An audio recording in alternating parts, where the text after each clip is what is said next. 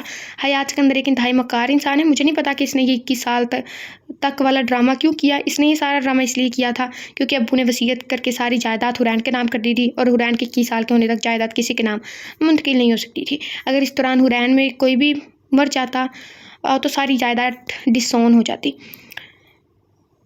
حیات سکندر کو لگا تھا کہ تم سے نکاح کرنے سے بہتر حرین ساری جائیداد اس کے نام کر دے گی، اس لیے اس نے مجھے مروانے کا پلان بنایا، مگر حرین تم سے نکاح کر لیا۔ حرین نے سر اٹھا کر شاہزل کو دیکھا۔ آگے میں بتاؤں گی شاہ۔ پھر شاہزل کی طرف متوجہ ہوئی۔ سبز آنکھوں میں لال ڈورے آنسو کے نشان اسے مزید دو آتشاں بنا رہے تھے۔ وہ تصاویر جھوٹی تھی، یہ آپ بھی جانتے تھے۔ ان تصاویر کے ذریعے حیات سکندر آپ سے نہیں مجھ سے بدلہ لینا چاہتا تھا۔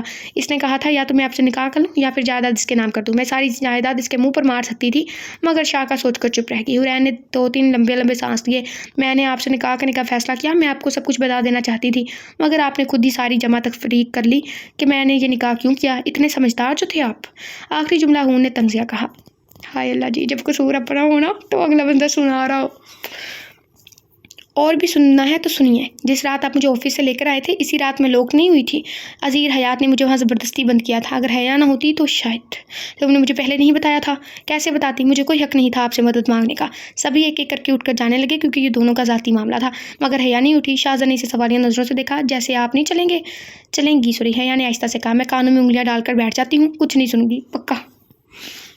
اور اس لڑکی کا کیا کروں میں، مگر میں ایسے حور کو چھوڑ کر نہیں جا سکتی۔ پھر وہ حقیقتاً کانوں میں انگلی ڈال کر بیٹھ گئی۔ شاہزاد وہاں سے خاموشی سے چلا گیا۔ آپ کو کیا لگتا تھا میں آپ کی دولت دیکھ کر آپ کی دیوانی ہو گئی تھی؟ تو مائنڈ اٹ مسٹر شاہزاد ابراہیم، میں نے کبھی آپ کی طرف پہل نہیں کی تھی۔ وہ بول نہیں رہی تھی، برس رہی تھی۔ آپ نے مجھ پر الزام لگانے سے پہلے ایک بار بھی نہیں سوچا؟ آپ کو لگا میں آپ کے آفس میں آپ کو ٹھگنے کے لیے کام کر رہی ہوں؟ آپ کو یاد ہی ہو تو میں نے ہی آپ سے کہا تھا کہ آپ اپنی کوٹیشن کسی کو مت بتائیے گا، اس نے کہا تھا۔ وہ آج سارے حساب باغ کرنے کے موڈ میں تھی۔ میں کیا کرتا حور، میں کبھی نہیں مانتا اگر اسے ہمارے درمیان ایگریمنٹ تک کے بارے میں پتہ تھا اور میری جگہ کوئی اور ہوتا تو وہ بھی یقین کر لیتا۔ حیات سکندر کو تو یہ بھی پتہ ہے کہ آپ دن میں کتنی مرتبہ سانس لیتے ہیں، اور رہی بات کوئی اور ہوتا تو آپ کوئی اور نہیں تھے، بھاڑ میں گیا کوئی اور، آپ شان تھے۔ آپ نے یقین کیسے کر لیا؟ آپ کا یقین تو صرف میرا ہونا چاہیے تھا۔ میں نے تمہاری آواز سنی تھی کال پر، پھر مجھے غصہ آ گیا۔ آپ نے میری آواز سنی تھی، لیکن کیا آپ نے کبھی میری دھڑکنیں نہیں سنی تھی جو چیخ چیخ کر آپ کا نام لیتی تھی، آپ کے نام پر ہی دھڑکتی تھی؟ شاہزل کو پہلی بار اندازہ ہو رہا تھا اسے اس کی ٹکر کی بیوی ملی تھی، باتوں کو منہ پر مارنے میں، مقابل کا منہ بند کرنے میں، اور غصہ کرنے میں، اور سانس روک لینے کی حد تک سفاکیت میں بھی تھی۔ میں مانتا ہوں میری غلطی ہے۔ اب غلطی ماننے سے کیا ہوگا؟ اگر اس دن شان آتے، 1 منٹ آپ کو کیا ضرورت تھی حویلی آنے کی؟ میں تو دھوکے باز اور بدکردار تھی۔ آپ نے اپنی سب سے عزیز چیز، اپنی دولت، اپنا پیسہ، رتبہ سب میرے لیے داؤ پر کیوں لگا دیا؟ چھوڑ دیتے مرنے کے لیے، کیوں آئے تھے وہاں؟ اچھا ہاں، سکون ملا ہوگا نا میری تصاویر دیکھ کر، لیکن تصاویر دیکھ کر جی کہاں بھرا ہوگا، اسی لیے آئے ہوں گے تاکہ مجھے سکر مرتا ہوا دیکھ سکے۔ شاہزاد ابراہیم کو دھوکہ دینے والے کا انجام ایسے ہی ہونا چاہیے، ہے نا؟ ایسا مت کہو حور۔ وہ اپنے لفظوں کی مار سے شاہزاد کا دل چھلنی کر رہی تھی۔ ایسا مت کہو حور۔ کیوں نہ کہوں؟ آپ نے ایک مرتبہ پھر بھی میرا اعتبار نہیں کیا۔ ارے میں نے تو اس وقت بھی آپ کا اعتبار کیا تھا جب آپ نشے میں دھت کر آئے تھے اور ایک نامحرم کے ساتھ کمرے میں رات گزاری تھی۔ پلیز حور، تم بھی جانتی ہو ایسا کچھ نہیں تھا۔ ہاں میں جانتی ہوں، آپ کو اس بارے میں صفائی دینے کی ضرورت نہیں ہے، لیکن آپ نے تو عذیر حیات کی باتوں پر یقین کر لیا، مجھے صفائی دینے کا ایک موقع نہیں دیا، سیدھا ملزم قرار دے دیا۔ ایک موقع دیتے مجھے صفائی کا، میں آپ کے پاؤں پکڑ کر بھی آپ کو یقین دلاتی کہ میں بے قصور ہوں۔ میں بہت غصے میں تھا حور، مجھ سے اتنی نفرت سے بات مت کرو۔ اس کا لہجہ آج تک اس نے اف تک نہ کیا تھا، لیکن آج وہ جب بول رہی تھی شاہزل کو محسوس ہو رہا تھا وہ زمین میں دھنستا جا رہا تھا۔ غصہ تو صرف آپ کو آتا ہے، عزت تو صرف آپ کی ہے۔ نہ مجھے غصہ آتا ہے، نہ میری کوئی عزت ہے، اس لیے جیسا دل چاہے آپ سلوک کر سکتے ہیں۔ پوری دنیا مجھے آپ کی رکھیل سمجھتی رہی، لیکن میں خاموش تھی کیونکہ مجھے اس دنیا سے فرق نہیں پڑتا تھا، مجھے آپ سے فرق پڑتا تھا۔ مجھے ہر وقت خوف رہتا تھا کہ کہیں کہ آپ مجھے غلط نہ سمجھ لیں۔ حقیقت تو آپ بھی جانتے تھے کہ وہ تصاویر جھوٹی ہیں، لیکن نہیں، آپ کو تو اپنی عزت پیاری تھی، لیکن میری عزت کا کیا؟ اتنا سب ہونے کے بعد بھی آپ نے میری طرف ہاتھ بڑھایا تو میں نے تھام لیا، لیکن جب مجھے آپ کے اعتبار کی ضرورت تھی تب آپ نے میرا اعتبار نہیں کیا۔ بھری محفل میں میری اوقات 2 کوڑی کی کر کے رکھ دی، اور کیوں نہ کروں میں آپ سے نفرت سے بات؟ تکلیف ہو رہی ہے؟ آپ صرف ایک مرتبہ میرا اعتبار کرتے، میں آپ کے سامنے زندگی بھر سر کیا آنکھ اٹھا کر بات نہیں کرتی، بے دام کی غلام بن کر آپ کے ساتھ رہتی، لیکن ہوا کیا؟ آپ نے میرا اعتبار نہیں کیا۔ اس کے لہجے میں ٹوٹے ہوئے مان کی کرچیاں تھیں۔ شاذل کے پاس اس کی باتوں کا کوئی جواب نہیں تھا۔ بڑی مشکل سے شاذل نے اپنی ضبط سے سرخ ہوتی آنکھیں اٹھائی، حرین کو دیکھا اور کہا، میں نے تمہیں ٹوٹ کر چاہا ہے۔ کیا نہیں تھا اس کے لہجے میں؟ بے بسی، محبت، التجا، ندامت، سب کچھ۔ حرین استہزائیہ ہنسی۔ آپ نے مجھے ٹوٹ کر چاہا ہے، لیکن اب میں آپ کو بکھرتا دیکھوں گی۔ شاذل کے دل پر یہ جملہ تیر کی مانند لگا۔ یعنی اتنی نفرت کرتی ہے کہ برباد ہوتا دیکھنا چاہتی ہے۔ بھکاری سمجھ رہے تھے تم مجھے، کاسا پلٹتی تو تمہاری کائنات لے ڈوبتی۔ اس جملے نے شاذل کی زبان کنگ کر دی۔ وہ کہہ کر رکی نہیں تھی، اٹھ کر جانے لگی، تبھی حیا نے اپنے کانوں سے انگلی نکالی۔ حور میں تمہیں لے چلتی ہوں کہہ کر اسے سہارا دینے لگی۔ شاذل سر جھکائے بیٹھا تھا، تبھی شاذل اندر آیا۔ وہی رکو صنم۔ حرین کے قدم رکے، مگر پہلی مرتبہ شاذل کے چہرے پر سخت تاثرات تھے۔ بیٹھو، مجھے تم سے بات کرنی ہے۔ حرین فوراً بیٹھ گئی۔ کوئی ایسی بات ہے جو مجھے پتہ ہونی چاہیے اور تم نے مجھے نہیں بتائی ہے؟ کیونکہ ابھی حیات سکندر کا فون آیا تھا، وہ مجھے دھمکی دے رہا تھا کہ تم نے بھلے جائیداد اس کے نام نہ کی ہو، مگر تم نے اپنی زندگی بیچ دی ہے۔ اور کیا میں پوچھ سکتا ہوں کہ ایسی کون سی چیز ہے جس کے بدلے تم نے اپنی زندگی بیچ دی؟ حیات سکندر ایک مرتبہ شاذل ولا آیا تھا اور تبھی اس نے مجھ سے کہا تھا کہ اس نے آپ کو اس طرح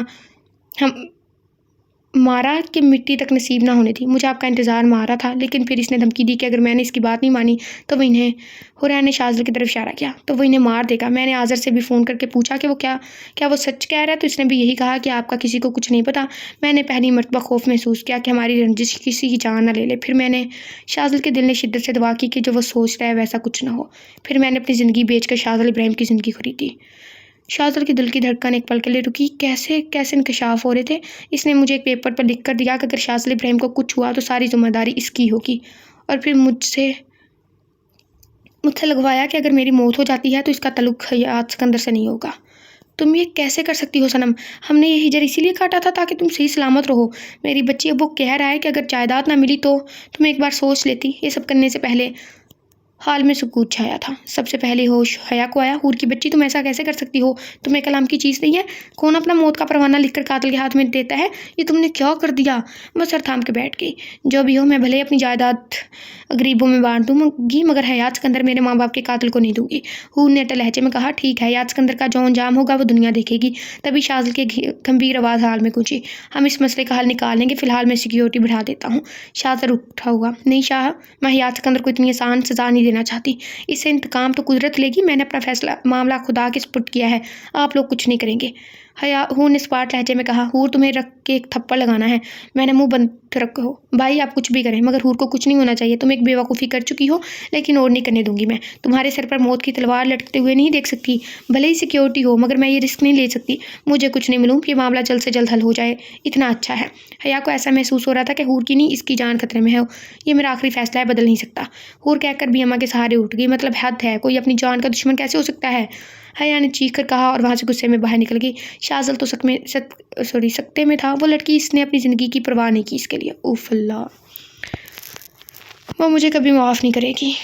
شاذل نے بے یقینی سے خود کلامی کی۔ تم اس کی جگہ ہوتے تو کر دیتے معاف؟ شاذل نے پوچھا۔ وہ میرے ساتھ کبھی ایسا نہیں کرتی جیسا میں نے کیا۔ شاہ لاجواب ہوا۔ خیر، تم نے ہی کہا تھا کہ وہ تمہاری ہے، صرف تمہاری۔ تم اب بھگتو جیسی بھی ہے، تمہیں برداشت کرنا ہے۔ شاذل نے شاید سنا ہی نہیں، میں محبت کے معاملے میں ہمیشہ بد نصیب رہا ہوں۔ شاذل اس وقت اندر سے بہت ٹوٹا ہوا تھا۔ خیر، بد نصیب تو نہیں ہو، وہ مجھ سے نفرت کرتی ہے۔